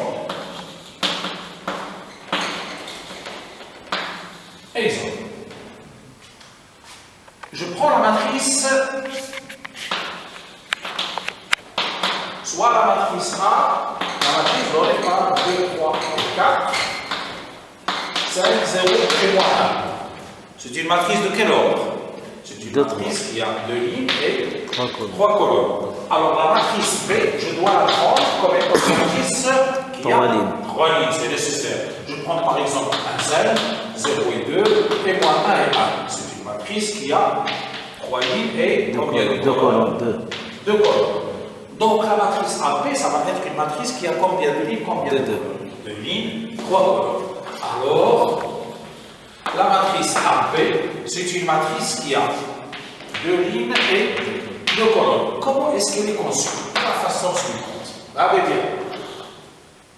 Voilà les 2 lignes et voilà les 2 colonnes. Donc, quand j'ai à effectuer le produit, j'ai à remplir ces cases-là. Il y a 4 cases encore à remplir. Alors, pour compléter ça, qu'est-ce que je fais? Ça, c'est l'élément situé dans la première ligne. Quand je dis première ligne, j'évoque la première ligne de A. Et il est situé où? Dans la première colonne. J'évoque la première colonne de B.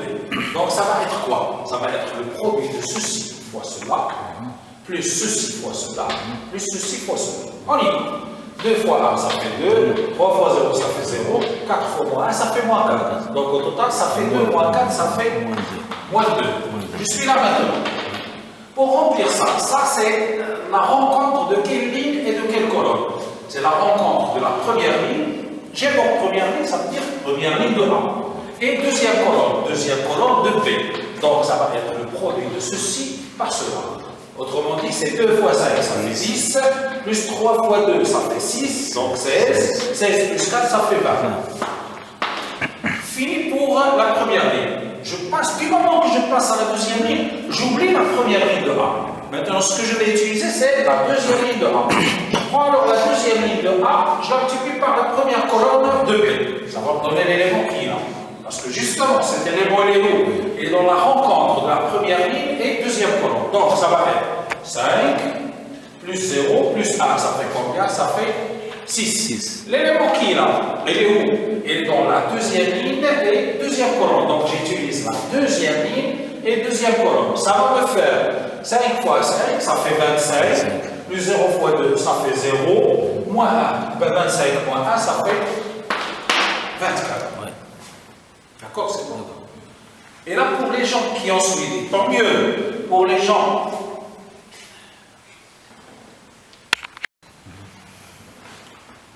Alors, on continue. Donc, comme vous le remarquez, concernant l'exemple, je n'ai pas exécuté à la lettre cette formule-là, mais bien sûr, sous-entendu, de façon indirecte, c'est ce que j'ai fait. Sauf que je vous ai montré la méthode pratique qui permet d'élaborer le produit. Alors, cette formule-là, elle est bonne à quoi? C'est une formule qui me sert lorsque je suis perdu. Je reviens à la règle. Et une fois de plus, les règles, on les utilise surtout lorsqu'on a à introduire une machine dans l'opération. Comme tu as à demander des choses qui se fait fréquemment, on demande aux machines d'exécuter le produit de matrice. Et une matrice, bien sûr, une machine, il nous faut des règles. C'est la règle qui permet à la machine d'aboutir.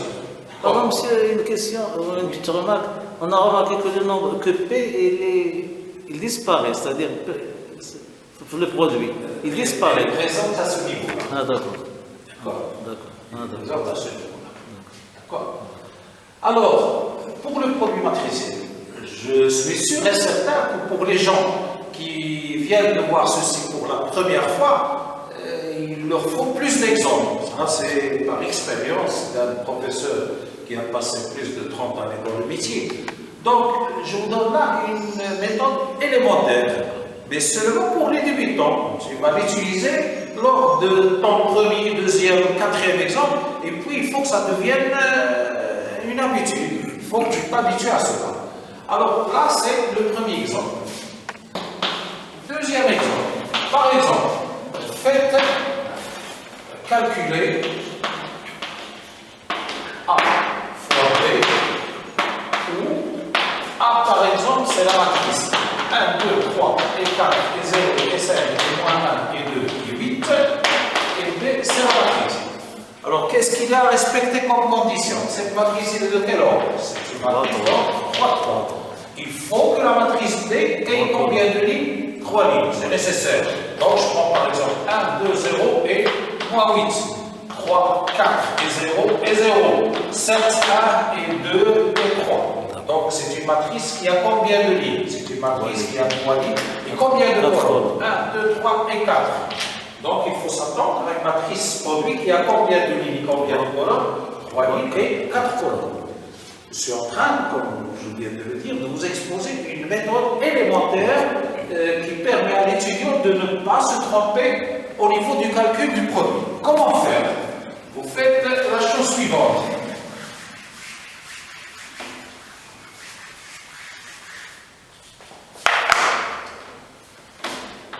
tracer un schéma comme ça. Là, c'est l'opération produit. L'ordre, il est très important. Très important, vous prenez la matrice A, vous la mettez là. La matrice A, c'est laquelle? C'est la matrice dont les éléments sont 1, 4, moins 1. Quoi d'autre? 2, 0 et 2. Et la dernière colonne, c'est 3, 5, 8. La deuxième matrice, vous la mettez là. 1, 3, 7.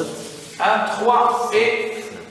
Ah, la colonne par colonne. Donc, 1. Ensuite, 2, 4, 2, 4 et 1. 0, 0, 2. 0, 0 et 2. 8, 0, 3. 8, 0 et 3. Alors, la matrice A fois B, comment la fabriquer? C'est une matrice qui a combien de lignes et combien de colonnes? C'est une matrice, comme j'ai dit, qui a 3 lignes et 4 colonnes.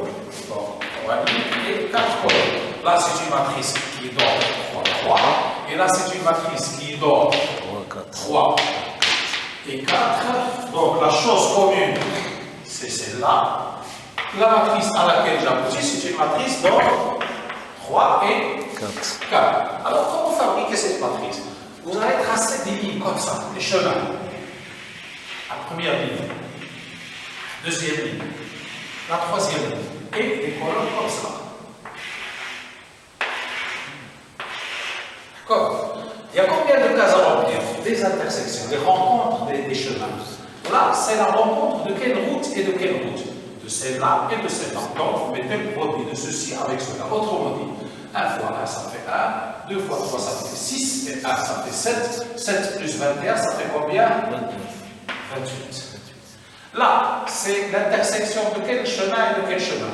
De ce chemin avec ce chemin. Donc, ça va être le produit de ça avec ça. Autrement dit, 1 fois 2, c'est 2. 4 fois 2, c'est 8. Et 2, ça fait 10. Plus 3, ça fait combien? 13. Là, c'est la rencontre de ceci avec cela. Donc, c'est 0 plus 0 plus, ça fait 6. Là, c'est 8 plus 0 plus 9. Ça fait 17. Je suis là maintenant. Ça, c'est la rencontre de ce chemin avec ce chemin. La même chose. 4 plus 0, 7 fois 5, c'est 35. 35 et 4, ça fait 39. Je suis là. Donc, c'est 4 fois 2, c'est 8, plus 0, plus 5. 8 et 5, ça fait combien? 13. On est là maintenant. Donc, 4 fois 0, 0 fois 0, et 5 fois 2, ça fait exactement 10. Et là, ça fait combien? 4 fois 8, c'est 32, c'est 0, et 15. 15 et 32, ça fait combien? 15. Et 32, ça fait 47. 47. Ben, je suis là maintenant. D'accord? Ben, moins 1 plus 6, ça fait 5. 5 plus 56, ça fait 61. Je suis là. Donc, c'est moins 2 plus 8, ça fait 6. Plus 8, ça fait 14. Je suis là. Donc, ça fait 0, ça fait 0, et ça fait 10. Finish. Donc, c'est moins 8, plus 0, et 24. 24 moins 8, ça fait combien? Ça fait 16. N'est-ce pas? D'accord? Donc, mais bien sûr, pour remarquer, ça, c'est une méthode pour débutants. Mais n'empêche que pour l'étudiant qui vient d'entamer cette notion de produit, il utilise ceci pour une première fois, pour une deuxième, pour une cinquième fois, mais bien sûr, il essaie de dominer un petit peu la procédure. Alors là, c'est le produit de deux matrices. Ok.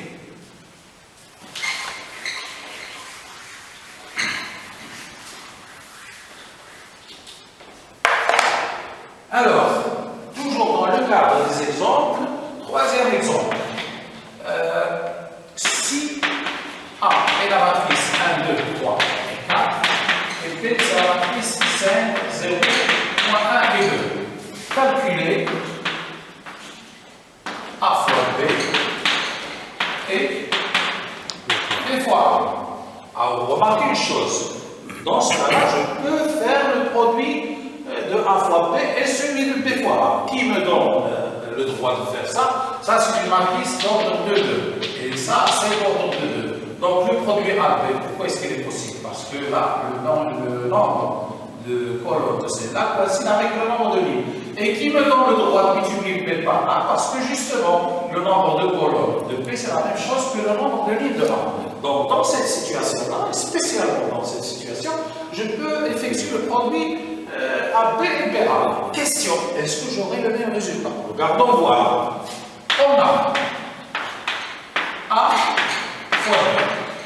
C'est égal à 1, 3, 2, 4, multiplié par 5, moins 1 et 0 et 2. Ça donne quoi? Ceci fois cela, ça fait 5, plus 3 fois 0, ça fait 5. Ceci fois cela, ça fait moins 1, plus 6, ça fait 5. D'accord? Ceci fois cela, 2 fois 5, c'est 10, donc c'est 10. Et 2 fois moins 1, c'est moins 2, moins 2 plus 8, ça fait 6. Voilà ce que ça donne. Et la matrice P fois A, est-ce que ça donne la même chose? P c'est 5, c'est moins 1, c'est 0, c'est 2. Multiplie par A, A il est égal à quoi? C'est 1, 3 et 2 et 4. Regardons voir. Ceci fois cela, ça donne 5, moins 2, ça fait 3. Donc, ça ne donne pas la même chose. Donc, vous voyez que ça ne donne pas la même chose. Alors, ceci fois cela, ça fait 15, moins 4, ça fait 11. Et là, c'est 0 plus, ça fait 4. Et là, c'est 0 plus, ça fait 8. Donc, regardez, ça n'a rien à voir. D'où la chose suivante. A fois B est différent de B fois A. Donc, n'allez pas me dire que la multiplication matricielle est commutative. Plus fort que cela. Dire qu'une loi n'est pas commutative, c'est lorsque x fois y, c'est pas la même chose que y fois x. Mais là, il existe beaucoup de situations où le produit A fois B est possible, alors que le produit B fois A soit impossible, soit quelque chose qui n'a pas de sens.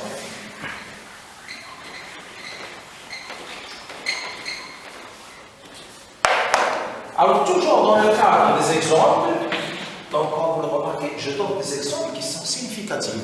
Là, ce n'est pas un exemple donné comme ça au hasard, c'est un exemple à travers lequel on comprend que le produit matriciel n'est pas commutatif. Toujours dans ce cadre-là, je donne l'exemple suivant. Ben, si A est égal à la matrice 1 et 0 et 0 et 0, et B, c'est la matrice donnée par 2, 3, 4 et 5. Alors, A fois B, ça fait combien?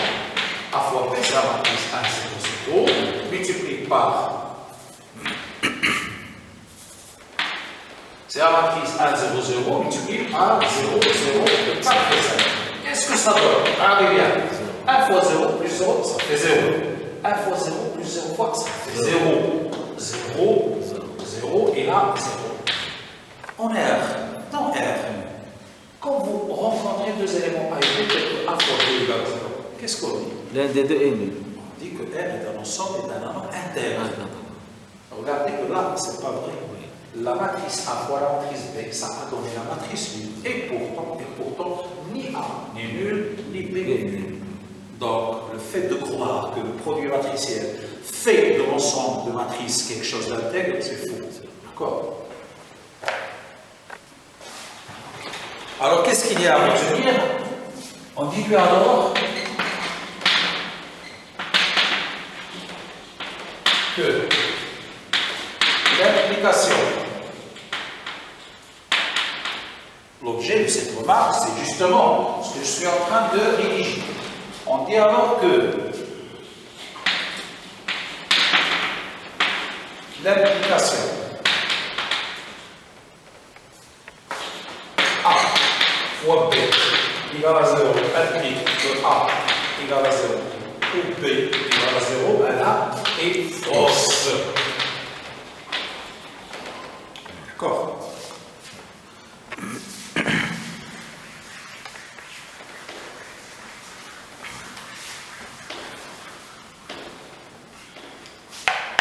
Alors, cinquième exemple.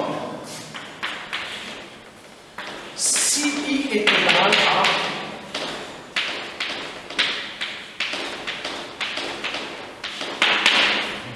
et A, c'est la matrice A, B, C, alpha, bêta, gamma, x, y et z. Calculé à fois. Calculé à fois.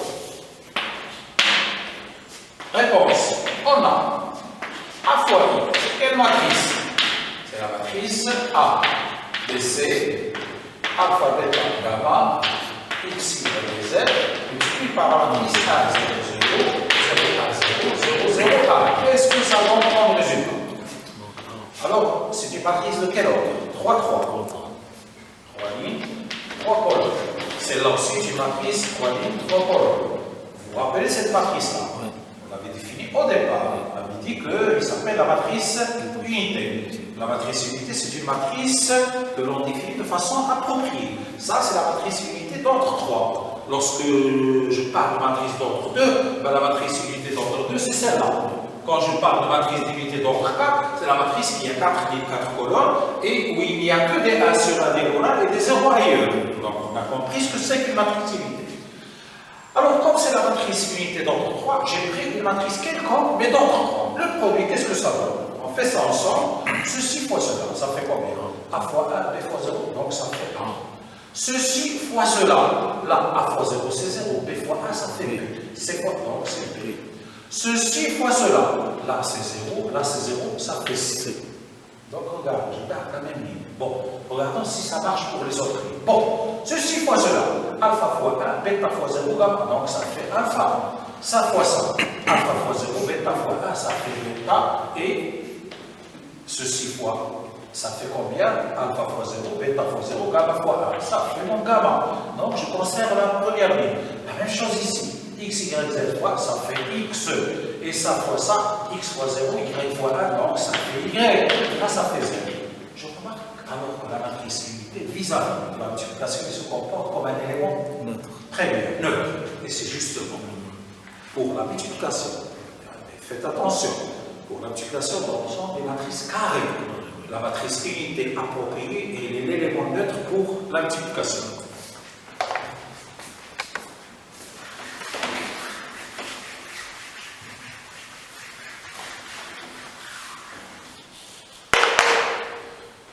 On remarque alors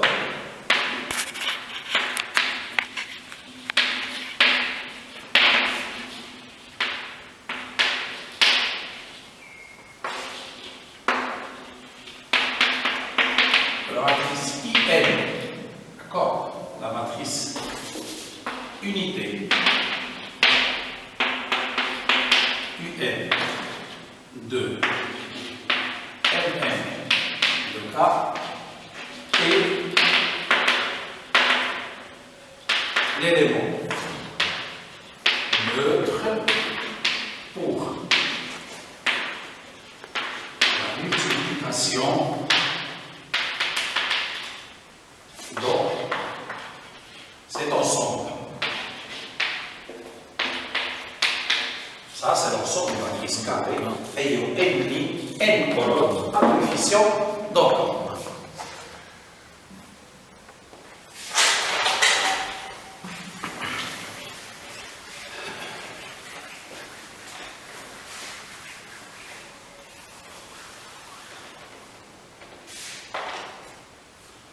Alors, quelques propriétés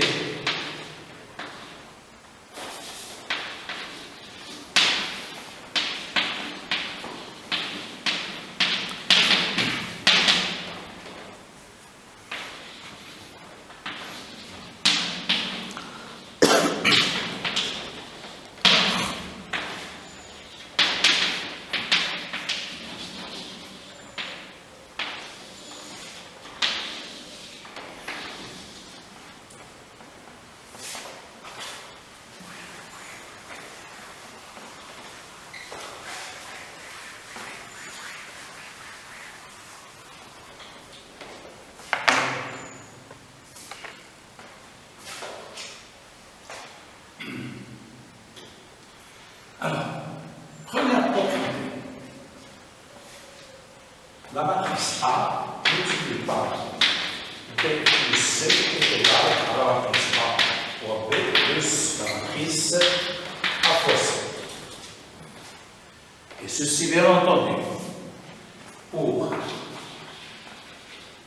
A appartenant à M, MP, K, et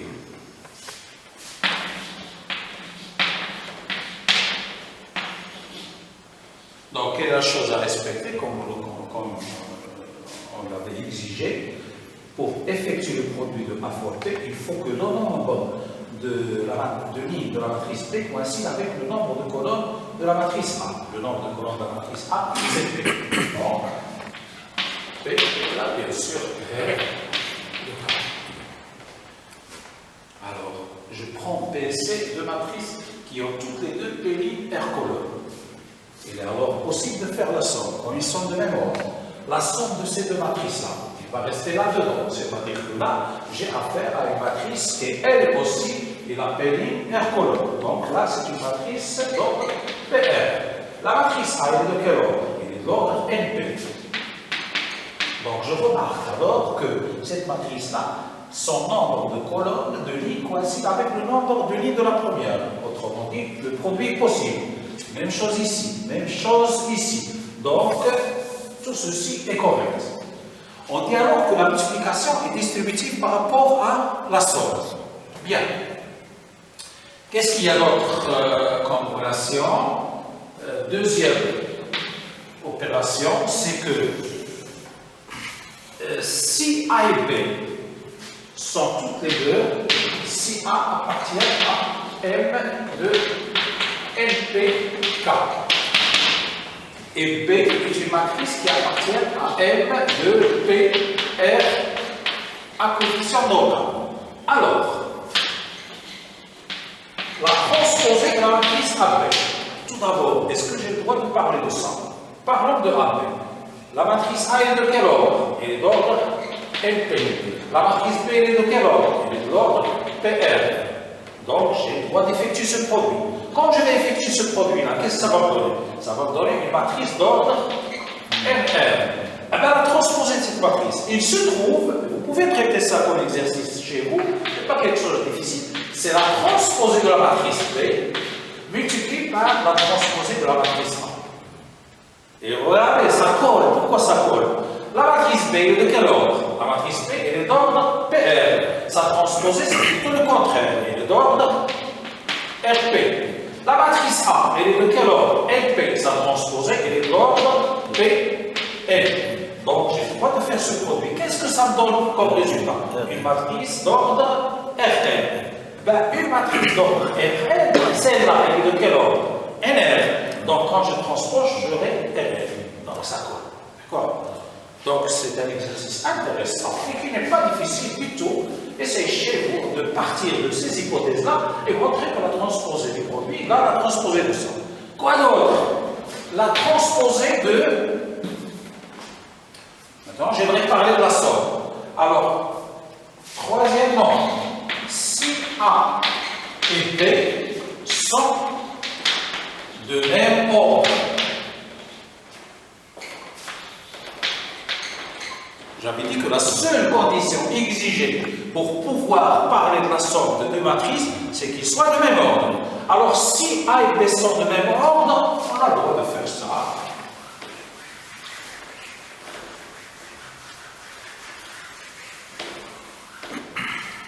Alors, la transposée de A plus B est égale à la transposée de A plus la transposée de B. Alors, qu'est-ce qu'il y a d'autre à insérer comme propriété? Par exemple, Transposé de moins B, par exemple, non? la transposée de... De moins A, non? De façon générale, vous avez raison. Par exemple, si A est une matrice quelconque, alors, votre ami là, il est en train de me parler de la transposée de moi A. Est-ce que c'est égal à la transposée de A? Au fait, vous avez raison. Mais moi A, ça signifie quoi? Ça signifie le nombre moins 1 multiplié par A. On va généraliser ça. C'est-à-dire quoi? La transposée d'une constante quelconque fois A est égale à alpha fois la transposée de A. Et ceci, quel que soit le alpha que vous choisissez. Vous le prenez égal à moins 1 ou peu importe. Donc la transposition, comme vous remarquez, se comporte de façon linéaire. La transposée de la somme, c'est la somme des transposées. La transposée d'une constante fois A, c'est la constante fois la transposée de A. Il y a quelque chose qui n'est pas linéaire là-dedans, c'est ceci. La transposée du produit, c'est le produit des transposés, et bien sûr commutatif. Donc, si le transposé, ça nous rappelle symétrique, non? Pas tellement. Là, on dit qu'une matrice est symétrique quand est-ce? Lorsqu'il coïncide avec sa transposée. Mais les cas transposés à la même, il n'a pas changé quand il est symétrique. Et une symétrie en fait assez significative. Une symétrie qui est une pour la diagonale. Donc, quand vous prenez une matrice telle que là, vous prenez la diagonale, ABC, comme la partie qui se trouve là est la même que la partie qui se trouve là, on dit qu'elle est symétrique. Comment exprimer ceci mathématiquement? Ça veut dire que je la transpose, alors je la laisse comme elle est, il ne change pas. On dit alors qu'elle est symétrique. Indépendamment de ce qui se passe sur la diagonale. Alors, pour clôturer ce chapitre-là, je vais introduire une définition, laquelle définition soit A une matrice carrée d'ordre n, c'est-à-dire A un élément de m n. A est x inversé. On laisse, s'il existe une matrice B de même ordre, c'est-à-dire elle aussi, il a n ligne, n colonne, tel que quoi?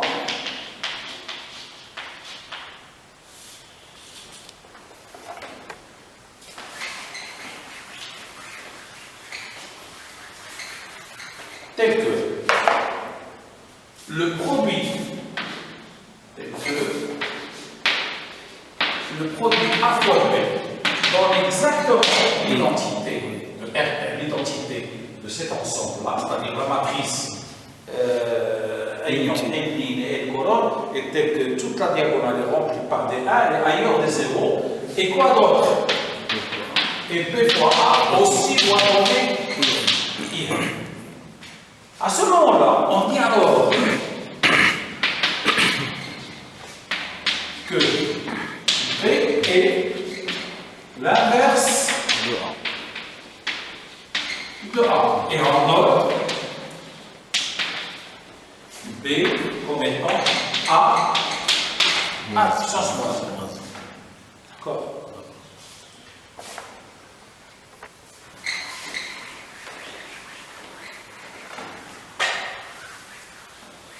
Exemple.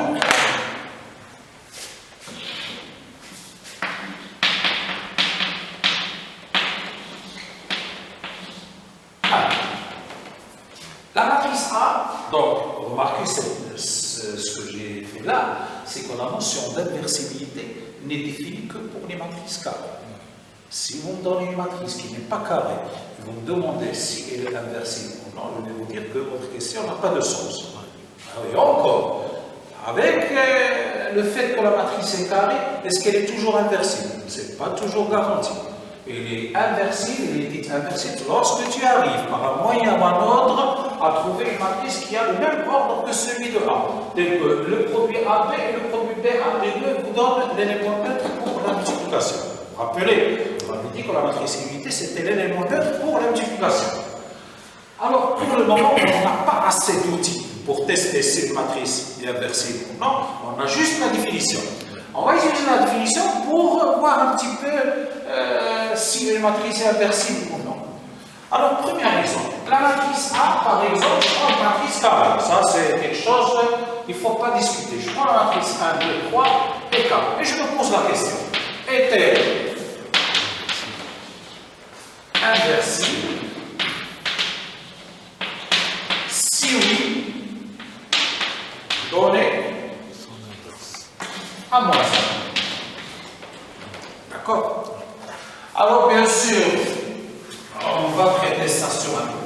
parce que pour le moment, je n'ai pas autre chose que la définition. Alors, je résous l'équation suivante. Ce brouillon-là, vous pouvez le noter. Alors, je prends ma matrice 1, 2, 3 et 4 et je cherche une matrice de même ordre. X, Y et Z et T. Tel que le produit me donne la matrice unité. La matrice unité de R2, c'est-à-dire 1, 0, 0 et 1. Donc, je suis devant une équation. Qu'est-ce que j'ai, qu'est-ce que j'ai pas? J'ai la matrice, ce que je cherche, c'est le X, le Y, le Z et le T. Ça me conduit vers quoi? Ça me conduit vers la chose suivante. Ceci fois cela, c'est-à-dire X plus 2 fois Z, et là c'est Y plus 2 fois T, et là c'est 3X plus 4 fois Z, et là c'est 3Y plus 4 fois T. 3Y plus 4 fois T. Existe-t-il un X, Y, Z, T tel que ceci soit égal à 1, 0 et 0 et 1? Donc finalement, ça demande combien d'équations? 4 équations. Ça égale à 1, ça égale à 0, ça égale à 0 et ça égale à 1. Alors ces équations-là, je les rassemble de cette façon-là. Ben, par exemple, le X et le Z, où sont-ils présents? Ils sont présents juste dans l'équation ceci égale à 1 et ceci égale à 0. Donc je rassemble ces deux équations. X plus 2 fois Z égale à 1 et 3X plus 4 fois Z égale à quoi? À 0. Et le Y et le T, ce sont les acteurs principaux de quelle équation? L'équation Y plus 2T égale à quoi? 0. Eh bien, et l'autre équation, c'est 3 fois Y plus 4 fois T égale à 1. Donc, je suis finalement dans mon deux systèmes, avec chacun deux inputs.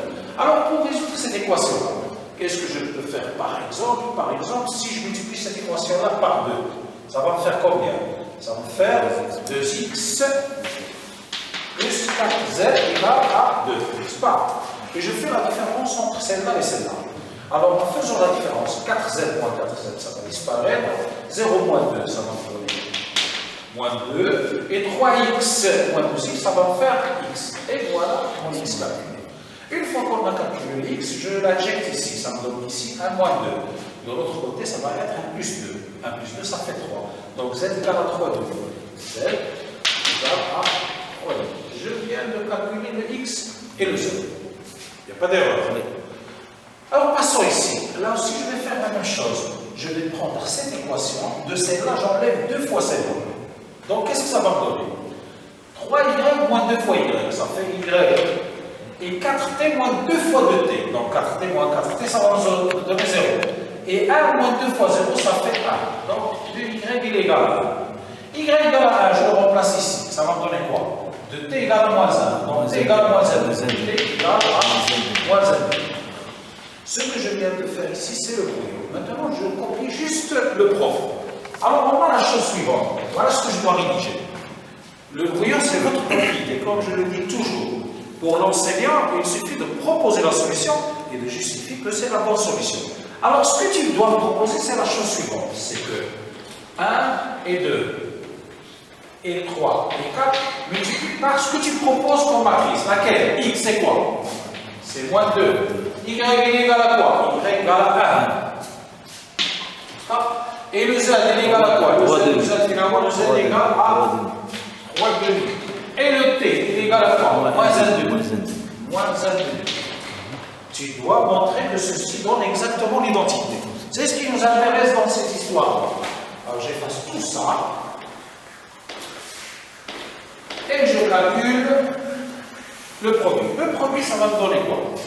Ça va nous donner 1 fois moins 2, ça fait combien? Moins 2. Et 2 fois 3 demi, ça fait 3. 3 moins 2, ça fait 1. 1 fois 1, ça fait 1. 2 fois moins 1 demi, ça fait moins 1. 1 moins 1, ça fait 0. 3 fois ça, ça fait moins 6. Et 4 fois le 4 avec 2 simplifications, ce qui reste, c'est 2. 2 multiplié par 3, ça fait 6. Moins 6 plus 6, ça fait 0. Et là, 3 plus moins 4 demi. Moins 4 demi, ça fait moins 2. Donc 3 moins 2, ça fait 1. Est-ce terminé ou pas encore? Pas encore. Il faut démontrer que la multiplication dans l'autre sens. C'est-à-dire que moins 2, 1, et quoi d'autre? 3 demi, moins 1 demi, multiplié par l'autre matrice. 3 et 4, ça va aussi donner l'identité. On va voir. Moins 2 plus 3, ça fait 1. Et là, c'est moins 4 plus 4, ça fait 0. 3 demi, c'est 3 demi. Moins 3 demi, ça fait 0. Et là, c'est 3. 3 moins 2, ça fait 3 moins 2, ça fait 1. Donc c'est gagné. Donc on peut trancher. Donc, je peux dire deux choses. Lesquelles? A et inversible, quoi d'autre? Et son inverse c'est quoi? Son inverse c'est exactement la matrice moins 2, 1, 3 demi et 1 7. D'accord.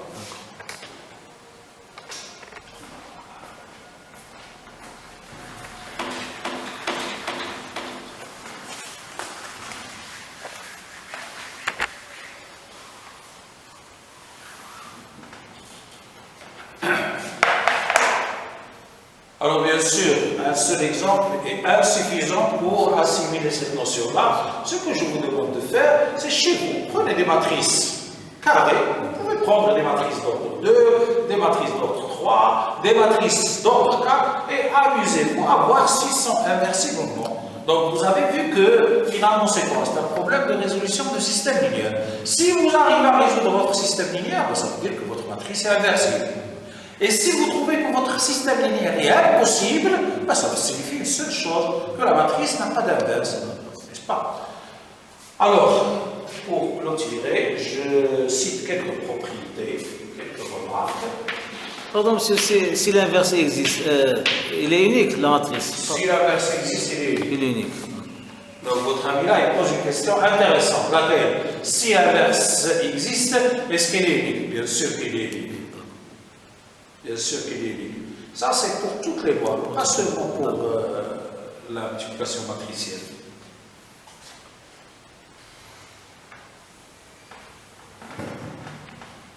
Alors, remarque, si, première remarque, si A est inversible, alors, l'inverse de l'inverse, c'est lequel? C'est A, c'est lui-même. Lui-même. Deuxièmement, si A et B sont deux matrices, sont toutes les deux inversibles. Alors, question, est-ce que la somme est inversible? Pas obligatoire. Pas obligatoire. Oui. Parfois il est inversible. Oui. Mais le produit est inversible. Oui. Et quel est l'inverse du produit? B moins 1, A moins 1. Eh bien. Alors, A plus B n'est pas forcément inversible, mais A fois B est inversible. Et on a la chose suivante. A fois B moins 1 égale B moins 1 multiplié par A moins 1.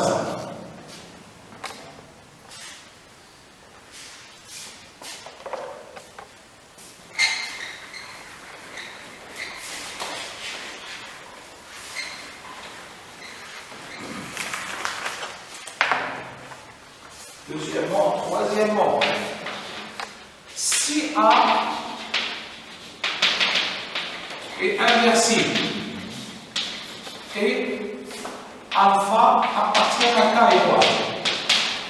Qu'est-ce que je veux dire par alpha appartenant à K étoile? C'est une constante non nulle. Alors, question, est-ce que alpha A moins 1, est-ce que alpha A est inversible? Il est inversible. Et son inversé de quel? A moins 1 fois alpha. C'est 1 sur alpha. Ah, A moins 1. d'accord. Puis j'inverse ça de Ah, alpha. d'accord. D'accord. Oui. Quatrièmement, si A est inversible, alors, transposé de A, est-ce qu'il est inversible? Il est inversible. Et voilà la question là, tu vas la poser. Monsieur, je vous crois, il est inversible. Quel est son inverse? Il est inversible et on a la chose suivante. Laquelle? L'inverse de la transposée. Voilà. C'est le transposé de l'inverse.